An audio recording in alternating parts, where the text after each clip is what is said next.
சிவசங்கரா தேவனே. சங்கரம் சிவசங்கரம். கேள்வி: எப்படி ஒரு நதி கடலில் கலக்கும் போது தனது இண்டிவிஜுவாலிட்டியை இழந்து விடுகிறதோ அதுபோல ஒரு மனிதன் அதுபோல ஒரு மனிதன் இந்த உலக வாழ்வை நீத்துவிடும் போது அவனுடைய இண்டிவிஜுவாலிட்டியையும் மறந்துவிடத்தானே செய்யும்.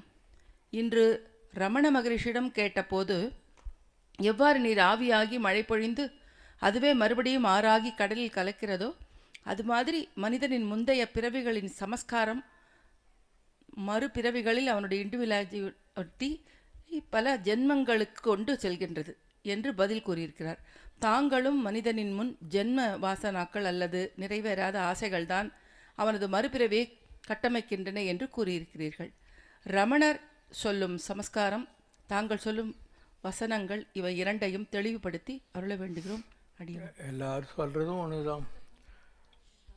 எல்லாம் வரை என்னை மறந்த நலம் அப்படிங்கிற ஒரு வாட்சா மகோச்சரம், ஒரு நேக்கட் மைண்ட் வர்ற வரைக்கும் பிறவி தொடர்ந்துக்கிட்டே இருக்கும். 7 கடல் கோடி மணலினும் பிறப்பு இழி பிறப்பு அப்படின்னு 7 கடலில் இருக்கிற மணலை விட இந்த உலகத்தில் பிறவிகள் இருக்கும்னு.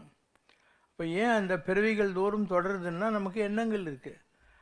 நீ ஒரு கார் வாங்குற, உங்கள்கிட்ட துட்டு இருந்தால் 5 லட்ச ரூபா கொடுத்துட்டு நீ கார் வாங்கிடலாம். அவ்வளோ துட்டு இல்லாதவன் ஒரு 5 வருஷம் ஹையர் பர்ச்சேஸ் போட்டு மாதம் மாதம் வட்டியோடு கட்டணும். அது மாதிரி ஒரே பிறவியில் கர்மாவை கழிக்க முடிஞ்சால் அவனுக்கு பிறவி வராது. பழைய கடன் புது கடன் வேறு எல்லாம் சேர்ந்தாக்கா உன்னுடைய டியூ கட்டுறது அந்த டியூரேஷன் எல்லாம் ஏறின்னு தான் போகும். அதனால் பல பிறவிகள் வருவதற்கு காரணமே நாம் வளர்த்து கொள்கிற ஆசைகள் தான்.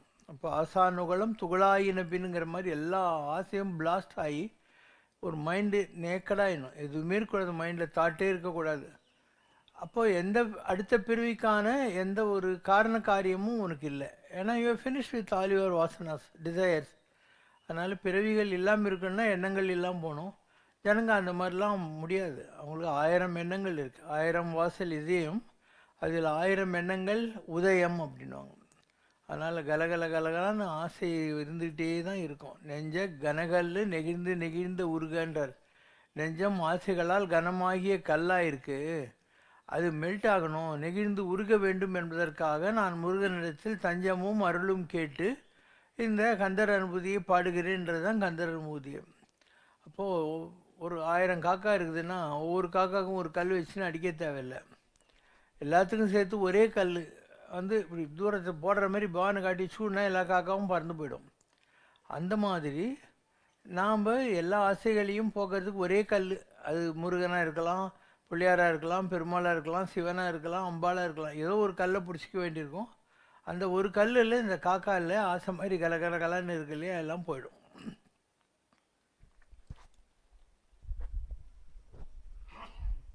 A question from Bhaskar Rajan. Does karma have any link with age? The ailments and troubles are faced maximum by old age people? அப்படி இல்லை. பிறக்கிற போதே கூட பாலாரிஷ்ட தோஷம்னு இருக்கும். சில குழந்தைங்களுக்கு பிறக்கிற போதே அதுக்கு வயிற்று வலி, மாந்துவான், லிவர் ப்ராப்ளம், கண் ப்ராப்ளம், இந்த மாதிரிலாம் இருக்கும். சில குழந்தைங்க பிறக்கிற போதே குருடாக பிறக்கும், கண் பார்வை தெரியாமல் பிறக்கும். நான் சங்கர் நேத்ராலயை பார்த்துருக்கேன். பிறந்த குழந்தை 3 மாதம் 6 மாதத்துக்கு கண்ணாடிக்காக வருவாங்க, அங்கே கண் ஏன் தெரியலன்னு கேட்டுக்கிட்டு. அதனால் கர்மா இஸ் கண்டினியூவஸ். ஏன்னா எனர்ஜி இஸ் ட்ரான்ஸ்ஃபரபிள் தான் லா ஆஃப் ஃபிசிக்ஸு. அப்போது ஒரு பாடி டு பாடி இல்லை ஒரு பர்த்துட்டு இன்னொரு பர்த்து போகிற போது கர்மா தொடர்ந்து தான் இருக்கும். அது எந்த ஏஜில் வரும்ன்றதெல்லாம் அவங்க ஜாதகத்தில் எந்த பிளானட் எப்படி இருக்குங்கிறத வச்சு தான் வரும். அவங்க பிறக்கிற போது ஒரு பிளானட் இருக்கும், அதுக்கு பின்னால் பிறவிகள் மாறிக்கிட்டே இருக்கும், பிளானட்ஸ் மாறிக்கிட்டே இருக்கும். அவங்களுக்கு எந்த பிளானட்டு அட்வர்ஸாக இருக்கோ அந்த பிளானட்டோட ரூலிங்கில் அவங்க கஷ்டப்படுவாங்க. நல்ல பிளானட் இருக்கிற போது ஒன்றும் கஷ்டம் தெரியாது. when the going is good we don't feel. அந்த சஃபரிங் வர்றதுக்கு காரணம் நமக்கு சூட்டபிள் இல்லாத சில பிளானட் ஜாதகத்தில் சில நேரங்களில் வரும், அப்போ கஷ்டப்படுவாங்க. அது கூட இப்போ ராகு தசைன்னா 18 வருஷம் வச்சுக்கலாம், 18 வருஷமும் கஷ்டப்பட மாட்டாங்க. பொதுவாக இப்போ ராகு தசை இருக்குனாக்கா அதில் ராகு ராகு குரு, ராகு சனி, ராகு புதன், ராகு கேது, இந்த மாதிரி வரிசையாக வந்து இருக்கும். அப்புறம் சுக்கிரன், அப்புறம் சூரியன், அப்புறம் சந்திரன், அப்புறம் செவ்வாய். இதில் பொதுவாக ராகுல கேது இருக்கிற வரைக்கும் 2 பாம்பு இல்லையா, அது வரைக்கும் அவங்க லைஃப்பில் கஷ்டம் இருக்கும். ராகுல கேது தாண்டிட்டாங்கன்னா சுக்கிரன் வருது இல்லையா, அப்போ அவங்களுக்கு ஒரு ரிலீஃப் கிடச்சிடும். அதனால் எல்லாமே பிளானட்ஸ் தான். அந்த 9 பிளானட்டும் நம்ம உடம்புல இருக்கிற 9 ஓட்ட வழியாக ஒரு ஆத்மா சரீரத்தை எடுத்து இந்த உலகத்தில் பிறக்கிற போதே கனெக்ட் பண்ணிக்குது. ஸோ அதனுடைய போக்கில் இதெல்லாம் இருக்கும்.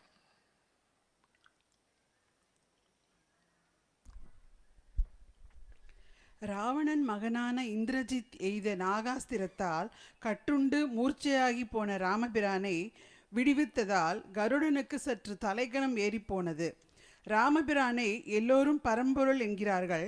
நான் இல்லாவிட்டால் ஸ்ரீ ராமபிரானை யார் காப்பாற்றியிருப்பார்கள் என்ற மமதையான ஒரு கேள்விக்கு விடை தேடி கைலாயத்தில் பரமசிவனுக்காக காத்திருந்த கருடனிடம் அனுதினமும் தான் ஸ்ரீ ராமச்சந்திர மூர்த்திக்கு பூஜை செய்து வருவதாக பரமசிவன் கூறியதும் கருடனின் கர்வம் அடங்கி தன் தவற்றை உணர்ந்தான் என்கிறது ஒரு ஆன்மீக குறிப்பு. அப்படி இல்லை, ஒரு நிமிஷம் அவனுக்கு நம்ம ஆஃப்டர் ஆல் வாகனம் தானே பெருமாளுக்கு, நமக்கே இந்த தற்குறித்தனம், இந்த அகம்பாவம் வந்தது அப்படின்னு கருடனுக்கு தோணுது. அப்போ அவன் இதுக்கு விட தேடி நேராக போகிறான். அதாவது முதல்ல ஒரு ரிஷிக்கிட்ட கேட்குறான், எனக்கே அகம்பாவம் வந்ததுன்னு. அவர் சொல்கிறாரு, கைலாசத்துக்கிட்ட காகபுஜன்ற ரிஷியோட ஆசிரமம் இருக்குது, நீ அங்கே போனேன்னா இதுக்கு விடை கிடைக்கணும். இவர் கருடம் பறந்து போகிறாரு. அந்த ரிஷியோட ஆசிரமத்துக்கு ஒரு 4 மைல் 5 மைல் முன்னாடியே இவருக்கு மைண்டு ஸ்டாண்ட் ஸ்டில் ஆகிடுது. கிளியராக வந்துடுச்சு, எந்த தாட்டும் இல்லை. இருந்தாலையும் பறந்து போய் காகபுஜன்றர்கிட்ட கேட்குறாரு, என்ன அதிசயம், உங்கள் ஆசிரமத்துக்கு 4 மைல் முன்னாடி வர்றபோது எனக்கு எல்லா டவுட்டும் கிளியர் ஆகிடுச்சு.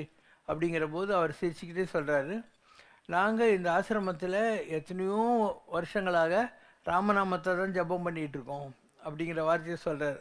அப்போ தான் இவனுக்கு தெரியுது ராமரை விட ராமநாமத்துக்கு மகிமை ஜாஸ்தி அப்படின்னு.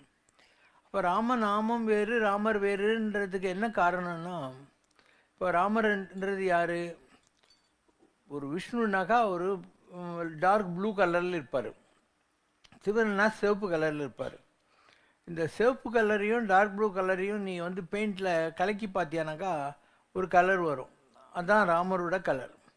பச்சைமா அப்படிங்கிற மாதிரி ஒரு மாதிரி கிரீன். அதனால தான் நீங்கள் புடவை எடுக்கிறதுக்கு போகிற போது ஜவுளிக்கட்டையில் ராமர் கலர் கொடுங்கன்றீங்க இல்லையா, அந்த ராமர் கலர்ன்றது சிவனுடைய கலரும் விஷ்ணுவோட கலரும் கலந்தது. இப்போ சங்கர நாராயண ஆத்மயேவ கச்ச பகவான், பகவான் என்பது யார் அப்படின்னா சங்கரனாகவும் நாராயணனாகவும் இருக்கக்கூடிய ஆத்மாவுக்கு சொந்தக்காரன். ஆனால் Ramar is a combination of both this thing. அதனால் அந்த ராமர் நாமத்துக்கு வந்து மகிமை ஜாஸ்தி. ஏன்னா ஓம் நமோ நாராயணாய அப்படின்றதுல ரா, ஓம் நமச்சிவாய அப்படின்றதுல மா. ஸோ அந்த ராவும் இந்த மாவும் சேர்ந்தாக்கா ராமா வருது. இன்னும் ஒரு வகையில் தெலுங்கில் அம்பாவை கூப்பிட்றதுக்கு இல்லை அம்மாவை கூப்பிட்றதுக்கு ராமா அப்படின்வாங்க. ஸோ அது சிவனாகவும் இருக்குது, பெருமாளாகவும் இருக்குது, அம்பாளுடைய தத்துவத்திலும் இருக்குது.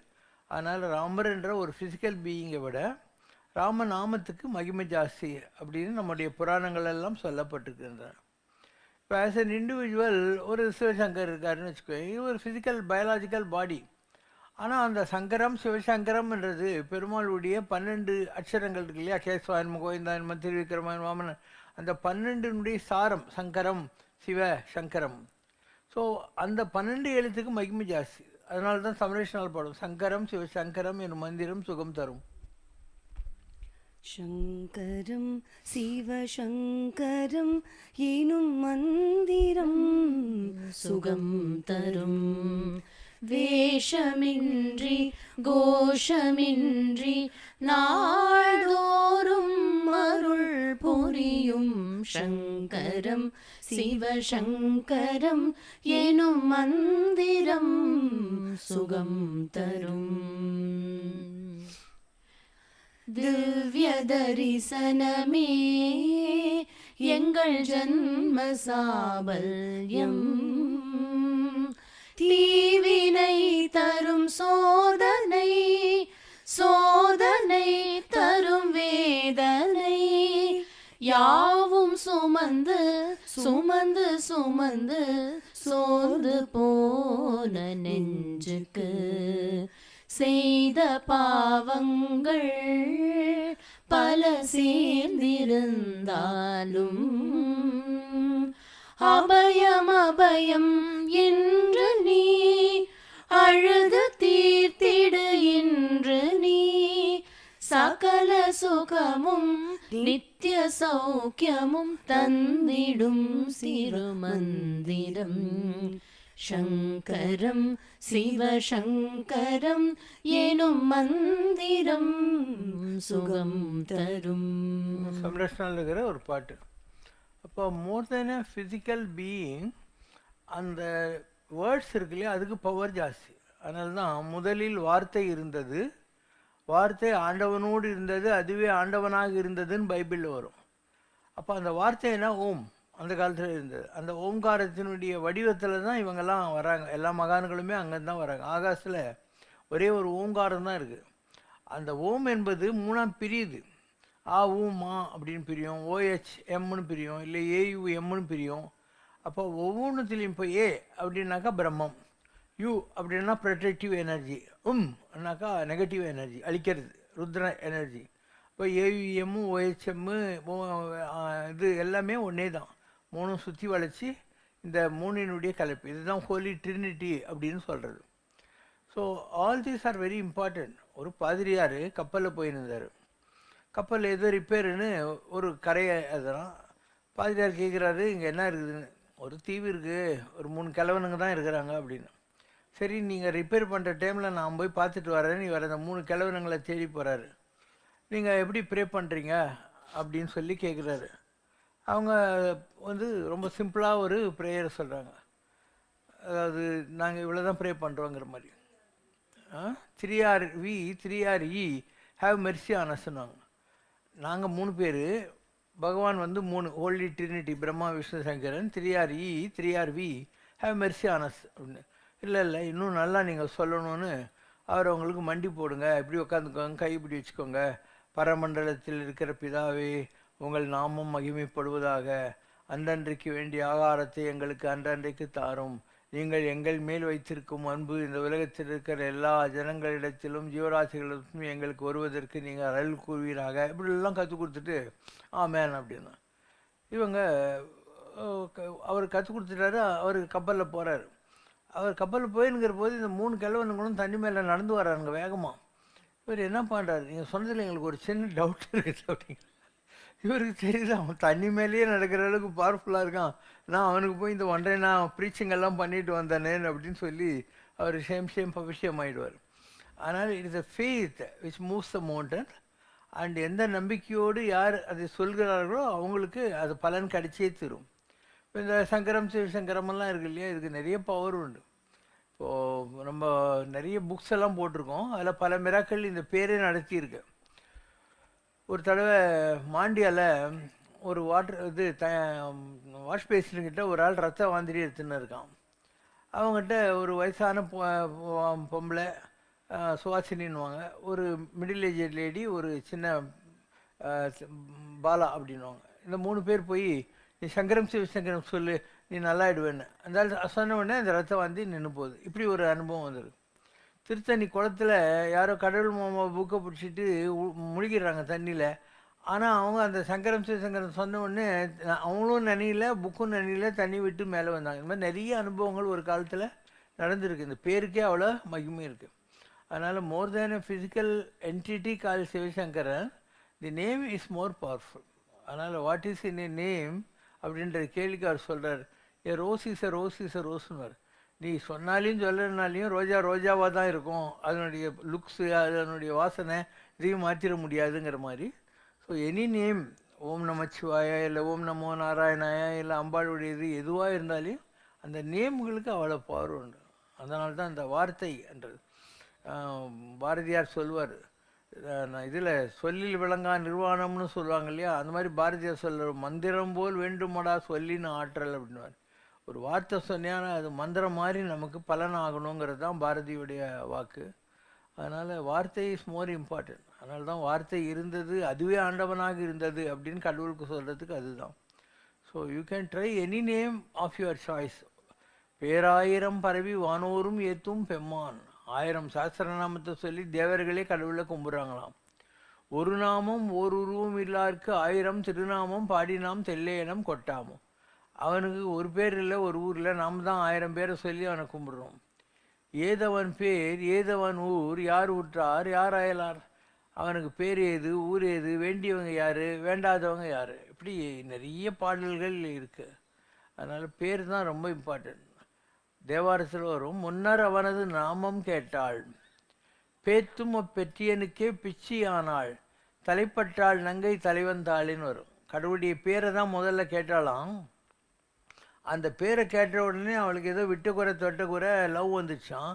அதனால் அந்த கடவுளையே நினச்சி உருகிக்கிட்டு இருந்தா அப்படிங்கிற மாதிரி ஒரு பாடல் தேவாரத்தில் வருகிறது. Name is very important than the persons.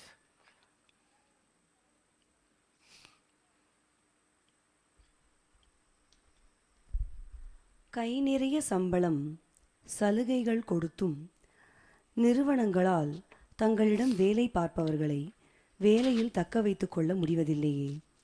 அப்படி இருக்கும்போது தங்களுடைய அமைப்பில் தொண்டாற்றுபவர்கள் எந்தவித எதிர்பார்ப்புமின்றி தொடர்ந்து சேவை செய்வதற்கு எந்த விதத்தில் தாங்கள் அவர்களுக்கு ஊக்கமளிக்கிறீர்கள்? இதெல்லாம் விட்டுக்குறை தொட்டக்குறை. இதுக்கு முன்பிறவிகளில் எனக்கும் அவங்களுக்கும் எதுவும் தொடர்பு இருக்கும். அதனால் எவ்வளோ பெரிய உலகத்தில் 500 கோடி ஜனத்தில் எங்கிட்ட வந்து சேர்றாங்க. அப்போ காக்கா உட்கார பனம்பழம் விழுந்ததா, பனம்பழம் விழுற போது காக்கா விழுந்ததான்னு யாருக்கும் தெரியாது. இங்கே வர்றதுனால அவங்களுக்கு ஏதோ நல்லது நடக்குது. அது அவங்களுக்கு ஒரு நம்பிக்கையை கொடுக்கறது, ஒரு அஃபினிட்டி கொடுக்கறது. அப்போ ஏதோ ஒரு வகையில் நாமளும் யூஸ்ஃபுல்லாக இருக்கணும் அப்படிங்கிற ஒரு பாவனை அவங்களுக்குள்ளே வரலாம். அந்த பாவனை கன்சிஸ்டண்ட்டாக இருக்குமான்னுலாம் சொல்ல முடியாது. அதாவது வரும், ஒரு தாட் வரும், மற்றவங்கள பார்த்து ஒரு எண்ணம் வரலாம். ஆனால் அது கண்டினியூஸாக இருக்காது. ஏன்னா ஹியூமன் மைண்ட் வந்து மனம் ஒரு குரங்கு. அதனால் எல்லாராலையும் கன்சிஸ்டண்ட்டாக வருஷக்கணக்கிலெல்லாம் பூஜைலாம் பண்ண முடியாது, அந்த எண்ணங்கள் எல்லாம் வச்சுக்க முடியாது. ஓடுற வரைக்கும் ஓடும். அது காரணம் பழைய வாசனை. பெருங்காயத்தை எடுத்துட்டா கூட அந்த டப்பாவில் பெருங்காய வாசனை இருக்கும். ஓகேவா? அந்த மாதிரி புக்கர் டி வாஷிங்டன் ஒருத்தன் தான். அவன் சின்ன பையனாக இருக்கிற போது ஒரு இடத்துல போய் வேலை கேட்டான். இவன் சூப்பராக வேலை பண்ணிவிட்டு அந்த ஓனர் வந்து இப்படி விரல் வச்சு பார்க்குறான், ஒரு டஸ்ட்டு வரவே இல்லை கையில். நீ ரொம்ப பெரிய ஆளாவ அப்படின்னு சொன்னான். அவன் தான் பின்னாள் பிரசிடெண்ட் ஆனான். அதனால் முதல்ல கூரை ஏறி கோழி பிடிக்கணும், அதுக்கப்புறம் வானத்தை கீறி வைகுந்தம் போகலாம். அப்போ if you can't do small things to perfection, meticulous perfection, you can never do big things to perfection. அதனால் சின்ன சின்ன விஷயம் முதல்ல நம்ம பழகணும், அதுக்கப்புறம் தானாகவே லைஃப்பில் பெர்ஃபெக்ஷன் வரும். இப்போ நம்மக்கிட்ட நல்லவங்க இருக்காங்க, வெளி உலகத்தோடு கம்பேர் பண்ணுற போது நீங்கள் நல்லவங்க தான். ஆனால் அந்த பெர்ஃபெக்ஷன் சொல்கிறேன் இல்லையா, பெர்ஃபெக்ஷன் கூட தப்பான வார்த்தை. எக்ஸலன்ஸ்ன்றது தான் ரைட்டான வார்த்தை. எக்ஸலன்ஸ்னால் அதுக்கு மேலே யாருமே பண்ண முடியாதுன்னு அர்த்தம். அந்த மாதிரி நீங்கள் சின்ன சின்ன வேலையை போட்டிங்கன்னா நீங்கள் ரொம்ப பெரிய ஆள் ஆகிடுவீங்க. அந்த பாவனை மக்களுக்கு வர்றதில்லை. எல்லாமே அப்படி தான். நான் 100 தடவை சொல்லிட்டேன். நீ வந்து குளிச்சேன்னா சூப்பராக குளிக்கணும், நல்லா சோப்பு போட்டு கழுத்துக்கிட்ட அக்கல்கிட்ட எல்லா இடத்துலையும் போட்டு குளிக்கணும். நம்ம ஆளுங்க மூஞ்சி வரைக்கும் இப்படி காக்கா குளியல் குளிச்சுட்டு வருவாங்க. எங்கெல்லாம் கறிக்கறியாக இருக்கும் அவங்களுக்கெல்லாம். ஒரு துணி போட்டாக்கா அந்த துணி நல்லா துவைச்சி போடணும், கந்தையானாலும் கசக்கி கட்டுங்கிற மாதிரி நல்லா துவைச்சி போடணும். ஒரு காஃபி போட்டால் ஒரு கஞ்சி தண்ணி மாதிரி ஒரு காஃபி குடிப்பாங்க நிறைய பேர், சுடு தண்ணி. அந்த மாதிரி இருக்கக்கூடாது. நல்ல காஃபி கொட்டையை வாங்கி அந்த காலத்து கிழங்கெல்லாம் அறுத்து இதெல்லாம் பண்ணி மிஷினில் போட்டு ஒரு காஃபி போட்டு போகணும். அது உன்னால் வாங்க முடியலன்னா ஒரு நல்ல பிராண்டட் காஃபி ஏதாவது இருக்குது இல்லையா, எவ்வளோ நர்சூஸ் அந்த மாதிரிலாம் இருக்கும், அந்த மாதிரி ஏதாவது ஒரு காஃபி பவுடர் வாங்கணும், நல்ல பால் வாங்கணும், நல்ல சர்க்கரை வாங்கணும். பக்கத்தில் இருந்து அது நல்லா பாயில் பண்ணி அந்த பக்கம் வர வரைக்கும் அந்த வாசனை வரணும். அந்த காலத்து பிராமின்ஸ் எல்லாம் அந்த காஃபி மேலே அவ்வளோ கான்சன்ட்ரேட் பண்ணுவாங்க இல்லையா. ஏதோ ஒரு சினிமாலெல்லாம் வரும், ஒட்டா விட்டு ஆட்டி அந்த மாதிரி ஒரு காஃபி குடிக்கணும். இன்றைக்கி எல்லாம் கஞ்சி தண்ணி மாதிரி ஒரு காஃபி குடிச்சுன்னு இருக்காங்க. ஒரு தோசை அங்கே சுட்டால் இங்கே வாசனை வரணும் நம்மளுக்கு. So people make lot of compromises. நம்ம எதுக்காக சம்பாதிக்கிறோம்? நல்லா வாழணுன்றதுக்காக தான். நல்லா ட்ரெஸ் பண்ணணும், சுத்தமாக இருக்கணும், நல்லா சாப்பிட்ணும். எல்லாத்துக்கும் ஒரு எக்ஸலன்ஸ்ன்ற வார்த்தையை தான் நான் திருப்பி திருப்பி சொல்கிறேன். அது பண்ணுறதே கிடையாது ஜனங்க. ஏதோ ஓடினுங்கிறாங்க. ஒன்றுமில்லாத வாழ்வில் நாம் ஓடி அலைகின்றோம். ஒன்றுமில்லாத வாழ்வில் நாம் ஓடோடி அலைகின்றோம். இதைவிட ஒன்றுமில்லை என்றறிந்தும் இதை நாம் உணர மறுக்கின்றோம். உனதென்றும் எனதென்றும் நாம் உரிமையில் கழிக்கின்றோம்.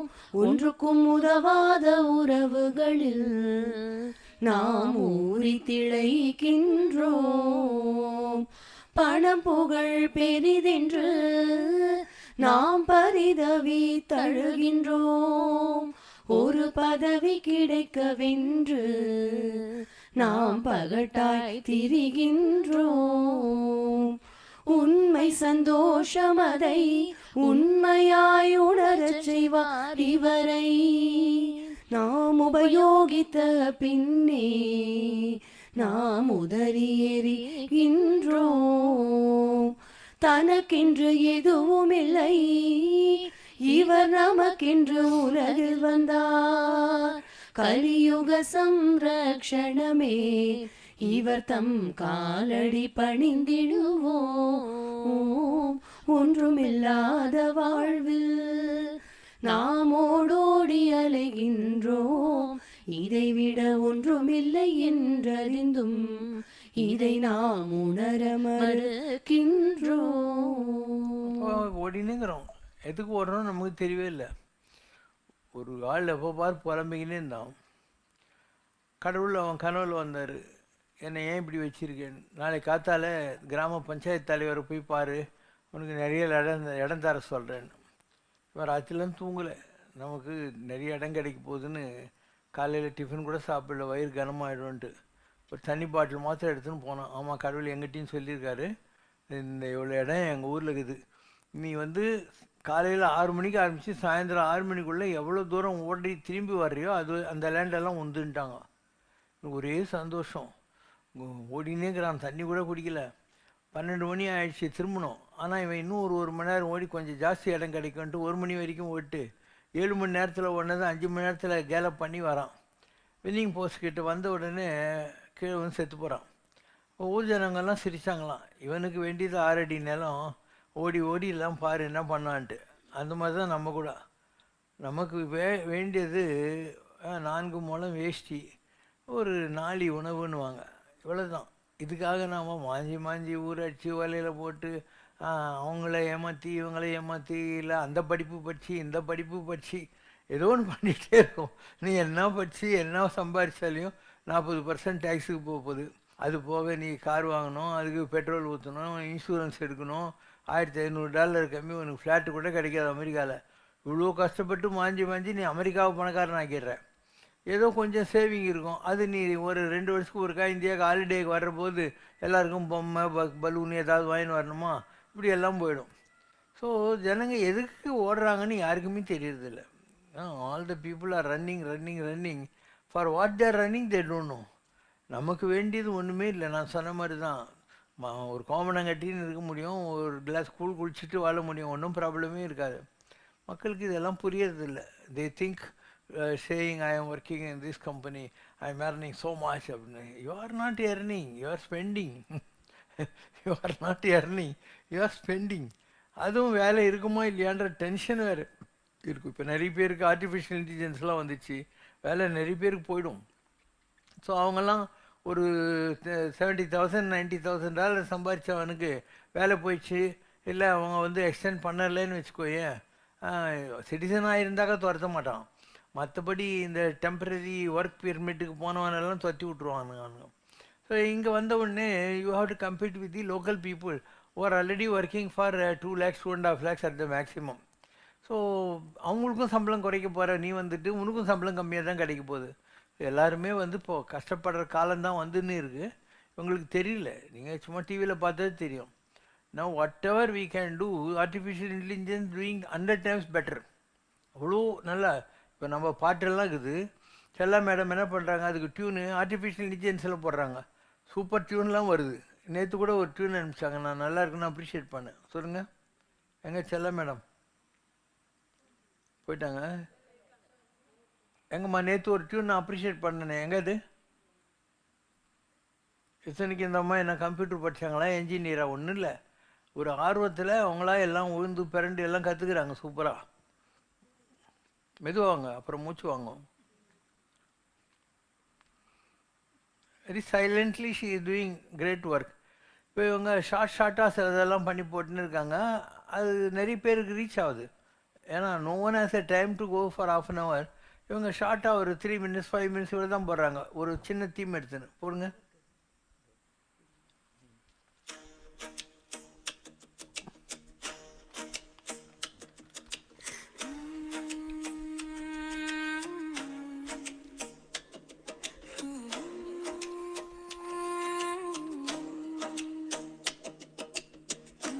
சுந்தர அவதாரம் निर्मलस्फटिक अवतारम् नृत्य सुन्दर अवतारम् निर्मलस्फटिक अवतारम् सत्यवसन अवतारम् सर्वकटाक्ष अवतारम्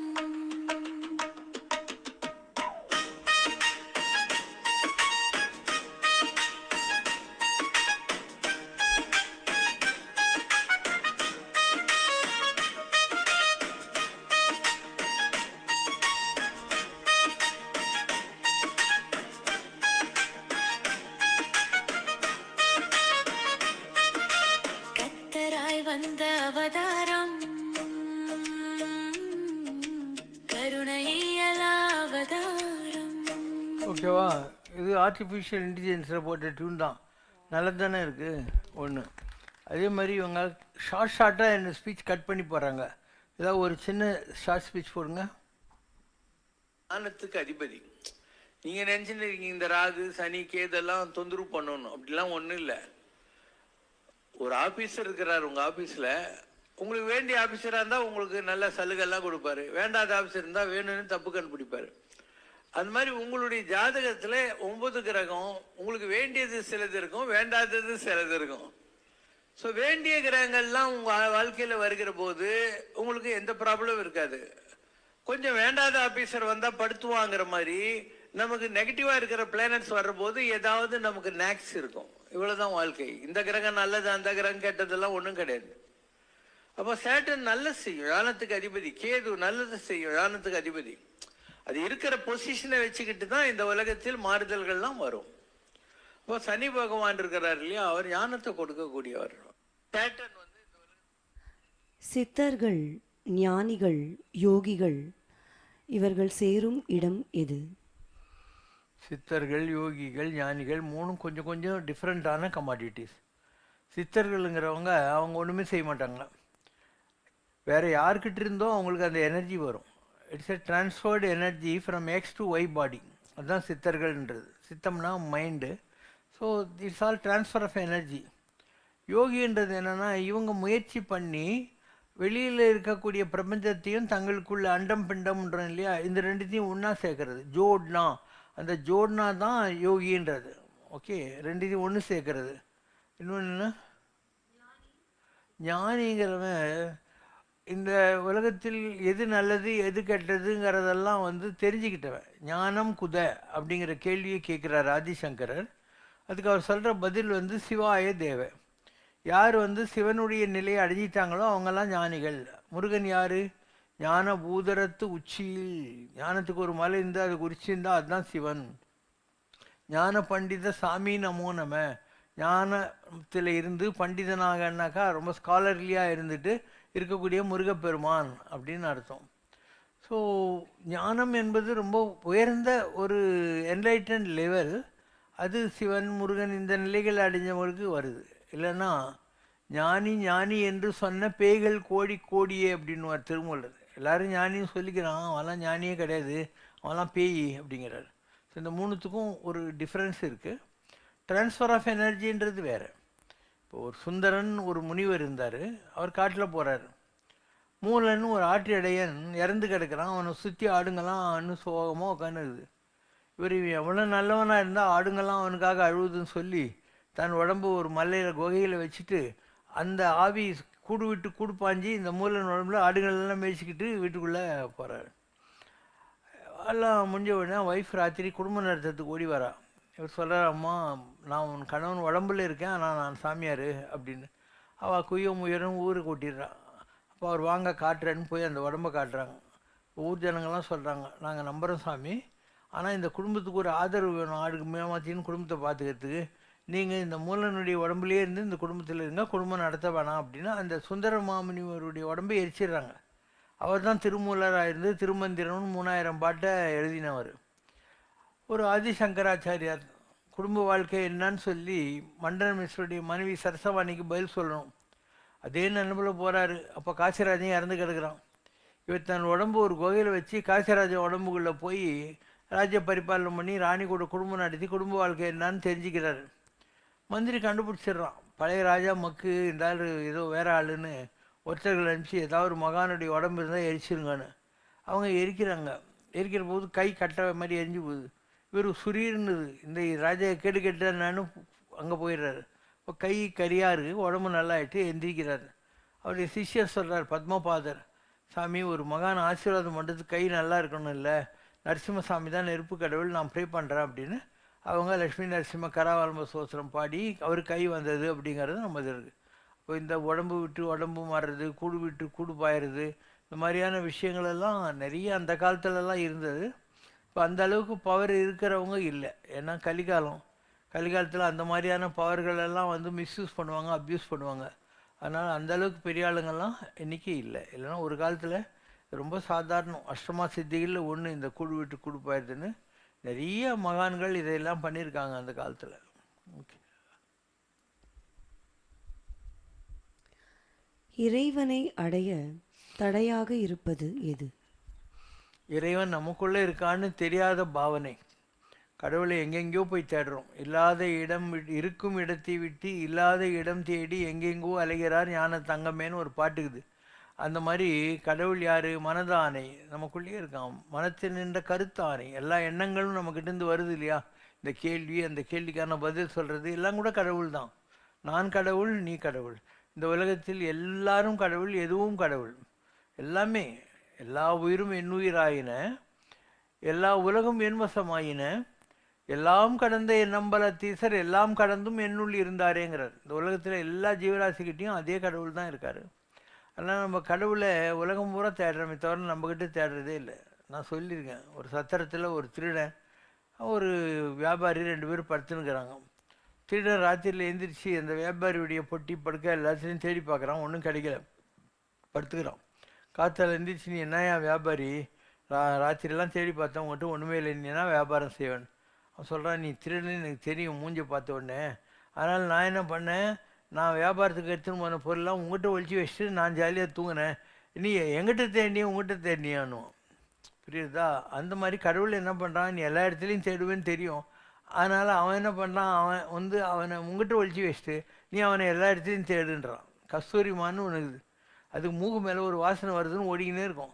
சாகிற போது தான் அதுக்கு தெரியும் எந்த கஸ்தூரி கௌரவஜனத்தை தேடி ஓடிச்சோ அது மூக்கு மேலேயே இருந்துச்சு, இது தெரியாமல் இது அலைஞ்சிக்கின்னு இருந்துச்சு அப்படின்னு அதுக்கு புரியும். அதனால் கடவுளை அடைவதை மாதிரி ஒரு ஈஸியான விஷயம் உலகத்தில் இல்லவே இல்லை. நம்ம எல்லா இடத்துலையும் தேடுறோம், எல்லார்கிட்டையும் தேடுறோம், எங்கெங்கேயோ போய் தேடுறோமே தவிர நம்மக்கிட்ட தேடுறதே இல்லைங்கிறது தான் இந்த கேள்விக்கான பதில்.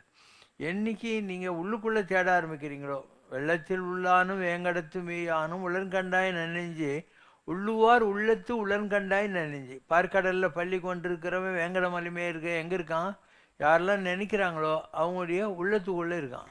சம்ரக்ஷணா என்னும் சபைதனிலே வீற்றிருக்கும் சத்குருவே, சமத்துவமே நிலவுகின்ற சங்கரனின் பிருந்தாவனமே, சரணம் அபயம் ஐஸ்வர்யம் பகவான் பாபா அனுக்கிரகம்,